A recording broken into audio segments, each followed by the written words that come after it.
আর আমাদের বাচ্চাদের কথা আমি বলবো যে আমাদের বাচ্চারা যে এত দুঃসাহসী, এত সাহসী, তারা অসাধারণ, তারা অপূর্ব, তারা সুন্দর, তারা তাদের ভিতরে ন্যায় অন্যায় বোধ তৈরি হয়ে গেছে। আমরা ভাবতাম যে এরা কিছু বুঝে না, এরা দেশকে ভালোবাসে, ওদের বন্ধুদেরকে ভালোবাসে।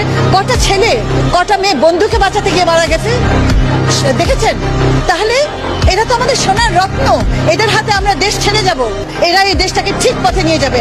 আজকে আমরা ওদের অনুসারী, ওরা আমাদের অনুসারী না, ওরা আমাদেরকে পথ দেখাচ্ছে, আমরা ওদেরকে অনুসরণ করে ওদেরকে মাথায় করে রাখছি। ওরা হচ্ছে আমাদের শ্রেষ্ঠ সন্তান। যদি ৭১-এ আমাদেরকে বলে থাকেন আমাদের প্রজন্ম শ্রেষ্ঠ, আমি বলবো আরো একটা শ্রেষ্ঠ, অনেক বড় শ্রেষ্ঠ প্রজন্ম জন্মে গেছে। এটা হচ্ছে সেই প্রজন্ম।